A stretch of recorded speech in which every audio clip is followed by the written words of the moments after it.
It's time for To the Max Sports, where we talk about sports. They're just two guys, Max and Drew, in a bar talking all things sports. Well, without the bar. And the beer. Wait, why aren't we in the bar? Hello, hello, hello, and welcome to the Max Sports. Y'all know what time it is. It's time for To the Max Sports. Well, guys, we just asked that you hit that like and subscribe button. We've been on air now for close to, I guess it's been about 2 years. Almost 2 years, yeah. 2 years. And unlike Hunter Biden, I'm not sitting here with my father. I do not forever hold a grudge, but it would be nice and much appreciated if you did hit that like and subscribe button. Yeah, okay. And who knows, you might even find a baggie of cocaine in the West Wing. Or find nuclear war plans next to the toilet. Well, you know, when I'm taking a dump, I think about nuclear Armageddon. Yeah, something like that. Okay, man, let's talk about some sports. Yeah, guys, that unseen, caustic, pithy voice, that odds commentary, that is our master producer, Brother Bob. Who's sitting down today. I normally stand up. I'm sitting down. Yeah, I know. Everyone's been feeling a little under the weather, but we're back in action. So, Bob, did you pull up the Wembenyama? Well, you know, you think we'd be talking about his basketball talents, but for those of you who haven't seen it that are watching us on YouTube, which we highly recommend, we're going to show you the first pitch. And it was right up there, I think, in the annals of worst, maybe top 5 worst. I know Gary Delabate from the Howard Stern Show. Don't forget Carl That Lewis. was pretty bad. Carl Lewis was bad. Okay, so here we go. But this one ranks up there. Take a look, kids. To the Victor Wembenyama first pitch. He will be the first pick on Thursday night in the NBA draft. All right, guys, here we go. 7-4. Little wind up. Looks good. Boy, let's see. Oh, dear. Oh, no. They're more often awful than good, aren't they, when other sports try and come to the mound? If I had to break that down, his whole body was going. Thanks for watching. That wasn't as bad as his, well, actually, that was worse than his opening debut, but. No, it wasn't. Oh, no, it was worse than his opening debut. He played amazing in game 2. Well, what's funny is everybody was talking about, oh, my God, a bust, you know, the talking heads and blah, blah, blah. You know, despite that game, the first game, you know, he still averaged a double-double over 2 games. Oh, yeah. When you average everything in, so the kid will be all right. Have you been watching any of these Summer League games? No. Actually, I've been watching it. It's kind of interesting, but you're seeing what you typically see in Summer League, mostly rookie games. Mm-hmm. Moments of brilliance, some boneheaded plays, some incoherent play movement, kind of rumbling, stumbling, bumbling. But, you know, it's been some interesting basketball. And that's kind of where I think the commentary on Victor stands out a little bit, is those boneheaded mental mistakes, immature play. That wasn't really talked about with him. One thing was talked about was he couldn't find the shot. So his first game, he struggled to find the shot. The one thing he didn't struggle with was defense in that first game. Yeah. Definitely didn't struggle with it in the second game. Yeah. Had some pretty nice blocks. That's what I think the casual fan is missing about Victor. He is going to be a defensive phenom. Yeah.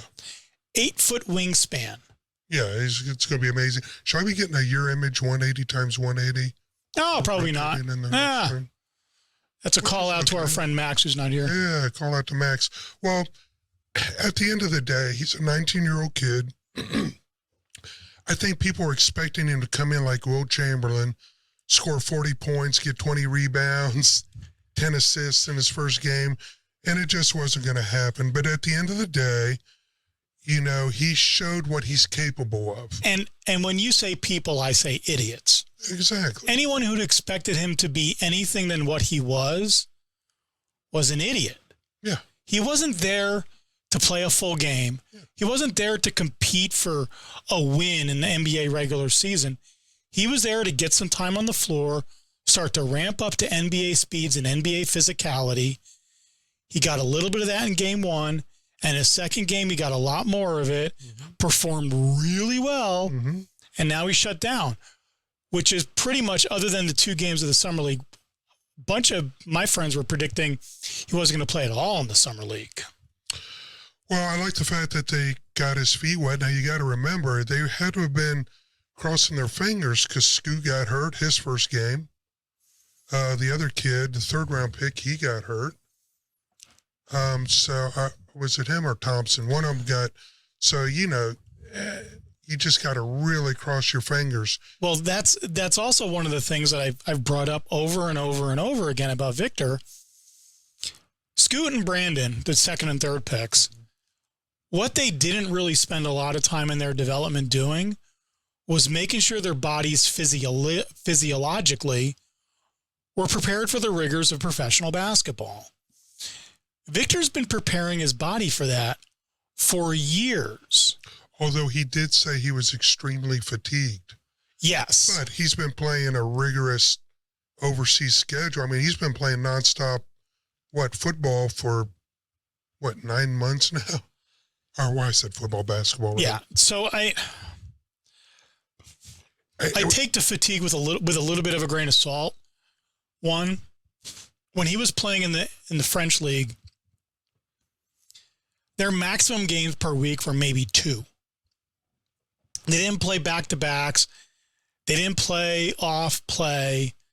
It's a little bit more of a relaxed schedule, and that's another adjustment he needs to make. Some of that will come when he adds more meat to the bone, if you will, which will give him that stamina. Yeah. I mean, he's like a little greyhound who amazingly good runs out and then is like, okay, where's the couch? Yeah. And I think there's that, he's going to bring so much to the Spurs, but I did notice even in those games, he's kind of lost because it's kind of like they throw him the ball and then everyone stands around and watches to see what he does. And he's like, okay, let me, everyone's watching me. Let me try to overperform.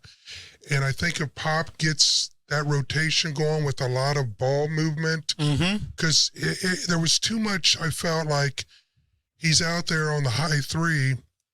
He's got the ball and he's like, oh shit, well, let me dribble between my legs and then try to make a spin move. There wasn't a lot of ball movement, not that Spurs ball movement that I think we're going to see in the regular season, which will actually make him feel more comfortable as opposed to handing the ball, everybody sits and watches to see what he does, which I saw a lot of, especially in that first game.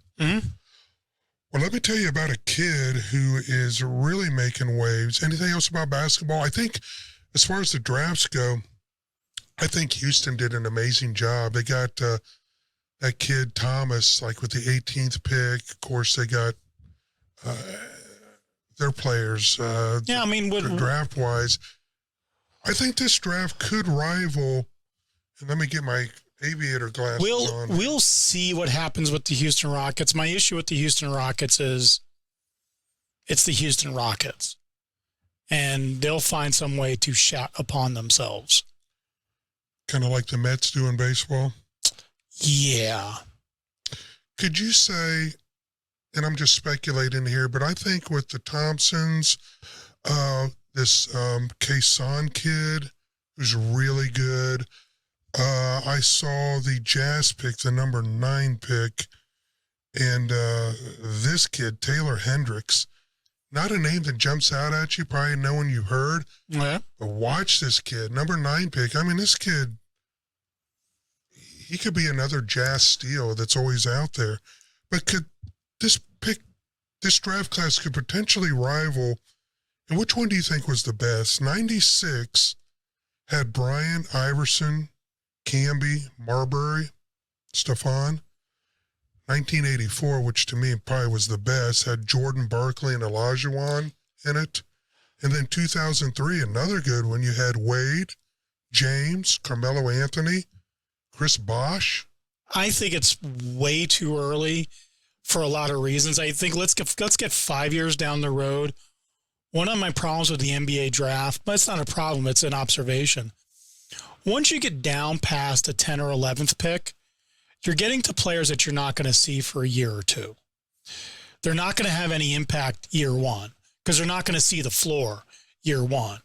So you're going to have maybe 9 to 12 players that you're going to see in an NBA regular season game having an impact on the game.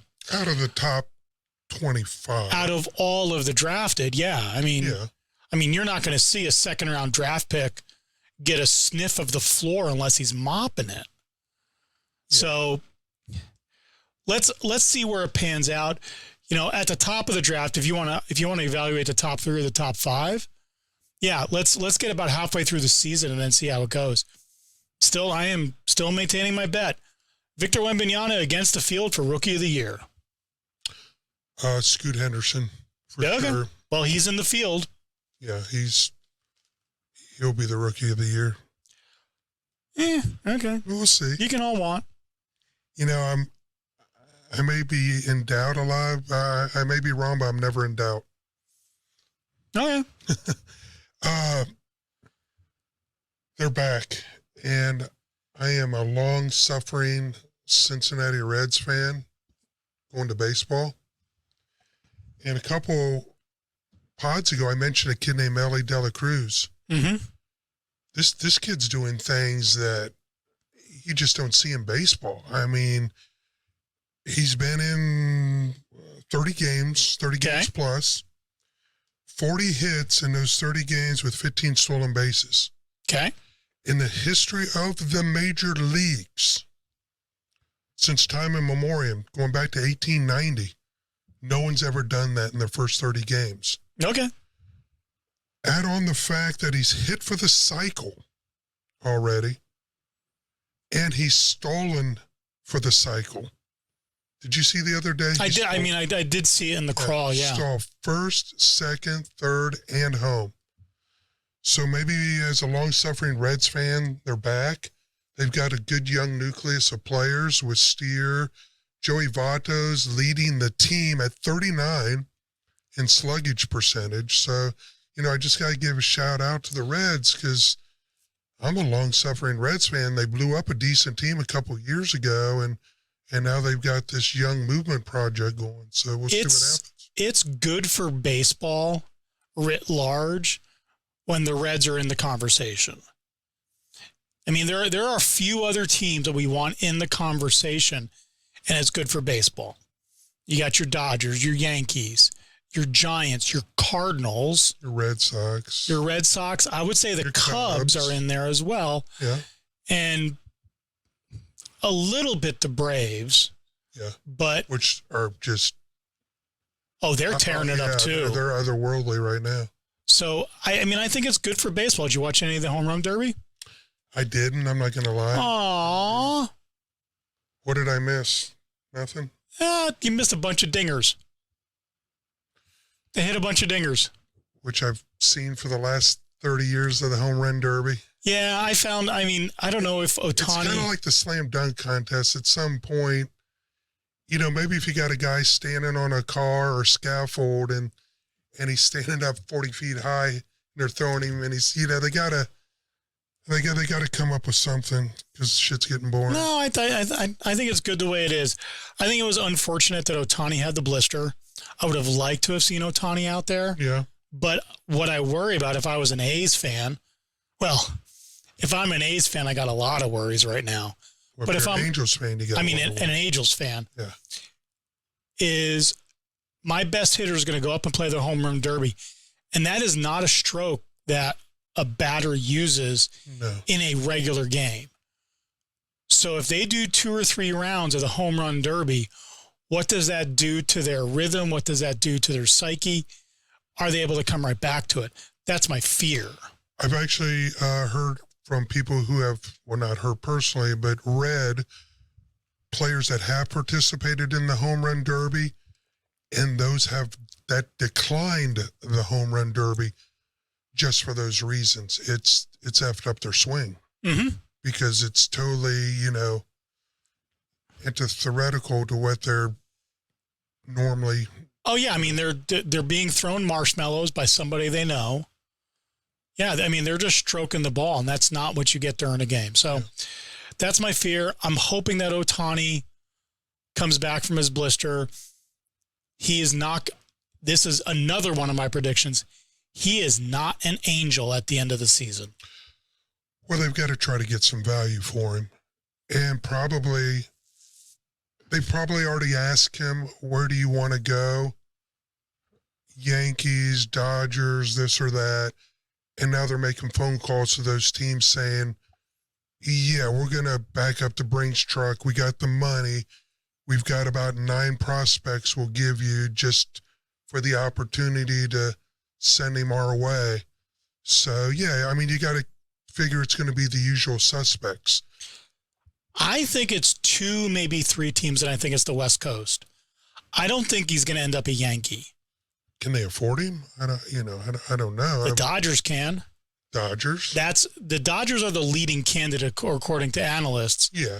At the end of the day, the Giants have come in recently as a possibility. Okay. And people are talking Mariners as well. Okay. I mean, if I'm Ohtani and I want to have competitive success, it's the Dodgers or the Giants. It's not the Mariners. Well, the Mariners have a history of great Asian. I mean, who was the Japanese guy that played for years? Suzuki, or can't remember his name. He's a 3,000 hit guy. Yeah, you know what the Mariners don't have a great history of? Winning World Series rings. No, but they got a good young team. But at this point, you know, whoever trades for Ohtani is already going to have him pretty much signed, sealed, and delivered, because they're not going to give up prospects in August to lose a guy in November. See, and that's where I think what the marketplace will bear for Ohtani will be very, very interesting. Because if I'm gonna take Ohtani on the off chance that I may lose him as well, am I gonna give up that much of a haul to pull him in the building? Maybe farm prospects, yeah, but not that much money, not that much other stuff. It's a very interesting argument. But if the Angels don't trade him by August, they're getting nothing for him because he is not an Angel next year. Well, that's why they're going to try to, get something for him. That's the same situation going back to basketball that Portland's in. You know, you got Dame, and he's 33. He looks like he's on top of his game, but, hey, we're going to get something for you if we're going to trade you. Mm-hmm. And I think the Angels are in the same situation. They've got to make a trade. They've got to get prospects for this guy. So I heard one person make the observation that Ohtani's blister, you know which finger it's on? Mm-hmm. It's on his middle finger. And it's kind of giving the middle finger to the Angels organization. Well, the Angels fans. At the end of the day, the Angels haven't put together when you got a star player, put together some players around him. And I understand they got Trout, and they do have some offensive weapons, but they never put together, the pitching around him. That's what makes a guy like, I hate to go back to Joey Votto, but, this guy's going to be a Hall of Famer, and there's something to be said. He's beloved, but he was willing to stay with that team through thick and thin. He's never going to win a World Series, but he had a Hall of Fame career, and he was happy where he was at. And, that's in this day and age, that is an exception, not a rule. Yeah, absolutely. But it seems like Trout is that way. Trout could have walked. Yeah. And when you talk about what the Angels have in their clubhouse right now, you got Trout, one of the best hitters in baseball. Yeah. You have Ohtani, one of the best hitters in baseball. If not the best, yeah. Well, he's definitely the best statistically right now. And a damn good pitcher. You get a twofer. And a darn good pitcher, which is very interesting to see as we come into next season, what that market looks like for Ohtani. How do you value Ohtani? It's going to be crazy because if I'm his agent, which I'm imagining it's probably Scott Boras, I'm just going to assume. I don't think so. But when you think about it, so you go to the bargaining table and you say, I want top 10 pay, as one of the top pitchers in baseball, and I want top 10 pay as one of the top hitters in baseball. And I want them both. And I want them both combined. Yep. So you're probably looking at like a 10-year, $600 million deal. I'm just for starters. What do you do? Ohtani's agent is Nez Boleto. Okay, well, Nez is fixing to get real rich. Yeah, this is kind of that agent's dream. Yeah, so I'm probably doing a 10-year, $600 million deal. Now, there's something to be said that he makes a lot of money from other things. Oh, and a Rolex watch. Got to throw that in. Ohtani makes a lot of money from other things. He came to Major League Baseball 2 years earlier, knowing that if he had waited 2 years, he was going to make significantly more money. Yeah. So I don't know if the money is a big motivator for him. So money's always a motivator for the most part. If it wasn't, he'd stay with the Angels and sign a friendly deal. Yeah, but I understand the winning. But you have a franchise that has shown no ability to be competitively successful in the long term and into the postseason. Yeah. So if you want to be in the postseason, if you want to be relevant in the postseason, Angels ain't the franchise to be playing for. No. I mean, I get it. I'm going to go out there and say, having discussed all this, I'm opening up at 10 years, $600 million. Yeah, probably something like that. Which is probably a bargain. You know, if you're a major draw, you get as long as he keeps on playing at near these levels. Oh yeah, it's a bargain. His June was the best June on record ever. Yeah, I know. He's speaking when he needs to. The last season of his contract. Crazy. And he's a really nice guy. You know, I saw something else, just sticking with the baseball theme. There was a guy that did like a $5 Vegas bet, and he basically took the Reds to win the division. Just whoever's gotten the division lead right now is who he picked. He stands to win about $1.5 million if everyone he picked that's in first place right now stays in first place. Well, I wish him all the best of luck. It ain't going to end up that way. I understand. Too bad he didn't do a mid-season bet. The All-Star game was entertaining.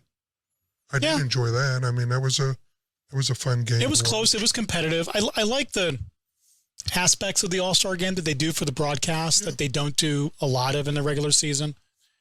Miking up players, being out in the field. I think that's interesting. And that 4-player lineup right there at field level, was it Alex Rodriguez, Poppy, was it Derek Jeter down there? I forget who were the 4 down there. It was just crazy. Well, you know, everyone's trying to figure out ways to draw eyeballs now, especially when it comes to these all-star games. So they got to come up with new and creative ways, and good for baseball, you know, and you got these young prospects coming up like Ellie De La Cruz, and, you know, baseball is exciting for me now. I got to tell you, I'm more excited now about basketball than I have been in a long time. Oh, yeah. Because I really like this crop of kids that are coming up in the league. Oh, yeah. So I guess the other thing we haven't talked about is football. Do you have your I don't care button? Absolutely. You want to hit it now or you want to wait? Are we going to talk about Aaron Rodgers? I don't care. Aaron Rodgers and the Jets will be on HBO's yeah, I heard that this morning. deal. And that should be interesting. Because to me, what's the show called? Hell, it's been so Hard Knocks. Hard Knocks. It's been rough knocks to watch that crap the last couple of years, but this could be one of their more interesting storylines because their storylines have gotten really stupid, they've gotten scripted, and they've gotten really bad. Well, guess what happened the last time the Jets were on Hard Knocks? Tell me. They made the playoffs. They'll make the playoffs this year. That's what everyone's saying. Yeah. They might make the Super Bowl. I doubt that. That defense is Super Bowl ready. They've got a Super Bowl ready quarterback. They've got wide receivers. They have the pieces. They're going to be a very dangerous team. The AFC is going to be really, really competitive. See, that's my point. I got your Kansas City Chiefs. I got your LA Chargers. I got your Buffalo Bills. Miami. I got your Miami. I got your Baltimore Ravens. Yeah. Even Cleveland. It's not a walk in the park, and that's what we all said in the offseason. It's like, okay, Ron, if you want a quote-unquote easier path to the Super Bowl, stay in the NFC, because there is a cream of the crop in the NFC, and then there's a drop-off. There is not that much. I mean, the cream of the crop in the AFC is wide, and then there's a drop-off. Yeah. But to his credit, he accepted the challenge. He's surrounding himself with a really good playoff-ready, if not Super Bowl-ready team. And at his age, let's face it, it's Super Bowl or bust. I mean, that'll measure his success. Yeah, it'll be interesting, our conversations when they don't make the Super Bowl. What we say about what does that season mean for Aaron Rodgers? Yeah. It's crazy. We're only 2 short months away from football. Yep. It's right around the corner. We have camp starting up in like 12 days. Yeah. Can I make my annual pitch for one of my favorite players ever? This is for the senior voting in the Hall of Fame. Let me ask you this. I'm not going to give his name yet. But do you think a 4-time Pro Bowler, a Super Bowl, led his team to the Super Bowl once, was, 10 seconds away from winning it? Only one of 5 guys to win 4 or more passing titles. Only guy to win 2 passing titles consecutively in 2 different decades. Do you think those stats are Hall of Fame worthy? Just based on the information I just gave you? Sounds worthy. And for God's sakes, get Ken Anderson in the Pro Football Hall of Fame. Okay. They did Riley, Ken Riley, who was a great defensive player, but Anderson deserves to be in it. And I think if he had won that Super Bowl against your Cool Joe, which it wasn't his fault he lost, Cool Joe was just marched him down the field and won it. Well, twice. Yeah. He'd be in the Hall of Fame. Yeah, probably. I just want to end on that, man. Come on. Not just because I'm a Bengals fan, but Ken Anderson deserves to be in the Hall of Fame. Any other thoughts, things, musings before we conclude? No, not really. It's been an interesting week, having spent basically 3 days in isolation and seclusion earlier this week. But you know what? You came out of your deathbed for the show. And for that, I'm forever grateful. It's such a weird experience to be in the hospital for a couple, 3 days. Yeah. And that cocoon you're in. Yeah. Where the world pretty much doesn't exist. Were you on IVs or anything? A little bit of IVs first off, but then it was orals and just sitting there. Did you just want to do a Jack Nicholson, just tear out all the IVs, grab a big Indian and jump in a car and drive off? No, because I was in a little bit of pain and I needed them to manage that pain. Yeah. Well, I'm glad you're on the mend, Brother Bob, because we need you. Better life through chemicals. There is no show without Brother Bob. Yeah, there's something. You want to do a couple trivias? Sure, let me find my stack. If you can't find it, I can just hand you this one. No, I had a stack. What about my stack? Stack. It's not in the White House cubbyhole, is it? Oh, stop it. Stop it. It's amazing. While you're looking for your stack, they can chase Grandma down, who wandered into the Capitol, but you can't find who left a powdery white substance in the White House? Come on, man. Here you go. Let me give you this. No, I got it. Right. Just a matter of getting over to it. You better hurry up before I go on a political rant. No, you can try it. I just... Okay. Pick a subject. By the way, if you want to play along, we are doing sports rules trivia, where we ask each other sports rules trivia. It is single elimination. Play along at home. You should surely beat us because we suck at this. So everybody knows the game's not rigged.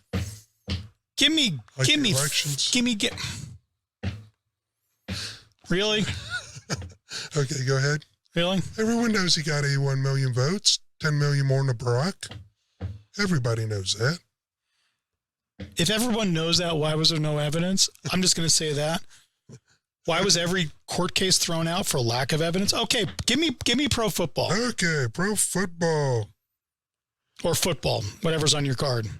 This is actually college. Yeah, okay. John intercepts a pass in his own end zone, attempts to run it out, but is tackled in the end zone. What is the ruling? It's a touchback. It's a touchback. It is Johnstein's ball on the 20-yard line. Man, you're scaring me. We got the first question answered correctly. And John's an idiot. John is an idiot. Don't get tackled in your own freaking end zone.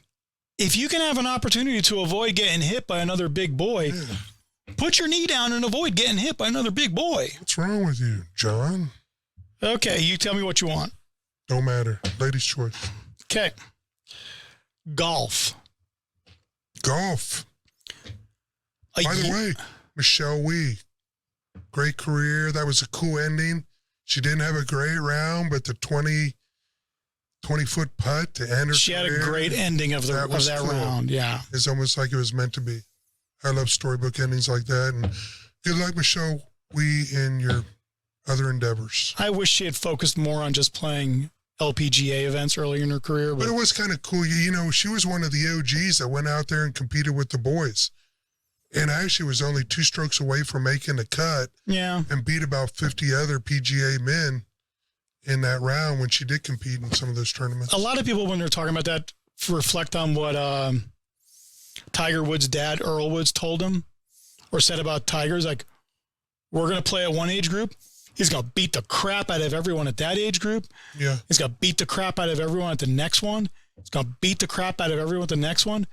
And I'm going to instill a confidence in that he's going to play every tournament, and he's going to win. Yeah. He's going to win. Well, Michelle kept her sex, she kept her identity, and she competed with the boys. Yeah, good for her. Okay, golf. Golf. A young seedling.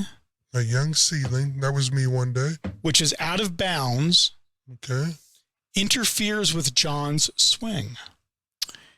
Can John pull up the seedling without penalty since the seedling is out of bounds? Well, if it's out of bounds, why is he even hitting the ball? He's out of bounds. He has to... I think he's in bounds. It probably is impeding his backswing. Well, if he's addressing the ball, he's got to keep that young seedling there. He can't touch it, even if it is out of bounds. So I'm going to say no. The seedling remains in place. Yep, the seedling remains in place. And I think it's just one of those things. If it had been an unattached branch that was just there, that's okay to remove. But an actual natural hazard, you can't do anything to it. Well, you know what? Let's end on a tie break for once. Yeah. Thanks for joining. Again, listen to us on Apple, Spotify, all that good stuff. Pull us up on YouTube. Hit that like and subscribe if you stuck around this long. We really appreciate it. We don't do it for money. We do it for fun. And anything else, Bob? Enjoy the last couple of rounds of Wimbledon. I have been very much enjoying it. There's 2 semifinal matches tomorrow. I will be firmly ensconced in a sports chair to watch the one with the young gun.